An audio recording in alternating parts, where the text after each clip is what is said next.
Techorama with one and only David Ortinau, Principal Product Manager on the .NET MAUI team. What that means?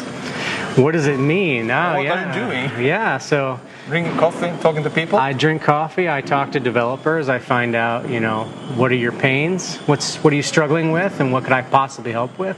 Where do you want to see the product go for building desktop and mobile applications? So I come here to share our roadmap, but also to find out, what is the customer roadmap? What is the developer roadmap? What can I do, So it's like a bi-directional communication. And of course, I love developing apps myself, so I want to come learn what are the cool things that you're doing here. Yeah. Okay, you have two talks here. One yesterday about the future of .NET MAUI, or the roadmap. What is the roadmap for .NET MAUI? We have .NET 8 coming up in the autumn. So we just shipped a new preview, actually, last night for us, but yesterday in the US. And so that .NET 8 is really for us all about stabilizing the quality of the product.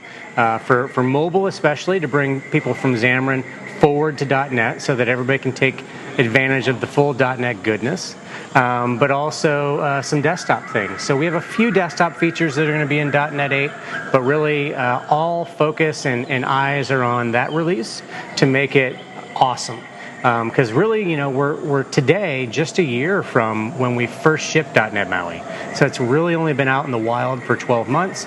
We've seen a lot of ecosystem updates to libraries that people depend on, whether it's UI testing, analytics, monitoring, all the CI/CD stuff that folks need, and then all the UI libraries that people depend on for images, biometrics, Bluetooth, that sort of thing. So as we have seen those over the past several months become more available to people, now we feel like we've got kind of momentum going into .NET 8, and the product is getting better each release.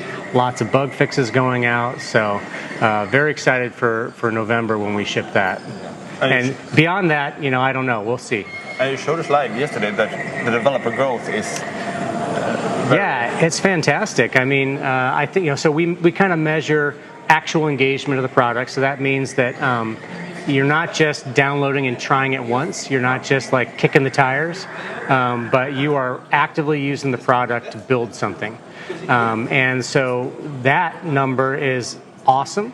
I think we see 600 and something percent. I don't even remember the number, but that is the number since we GA'd, and so that's an indication that we are going in the right direction. And I heard from some of our library component vendors that they themselves are seeing even greater percentage of growth over that time. So, I can't share specific numbers of how many developers. .NET is approaching 6 million developers altogether. So that can kind of give you an indication that things are going well for .NET, even despite some of the early growing pains that we have. And if I understood right, you also attract new developers that not did Xamarin Forms or Xamarin before.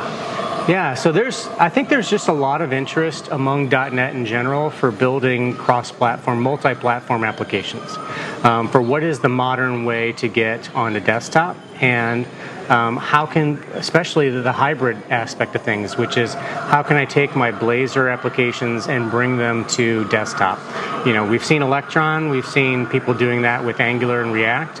And now .NET developers are like, okay, great, now I can take my code and bring it to hardware. And so like a third of all new projects being created are of the flavor of hybrid. I really like that approach with the hybrid.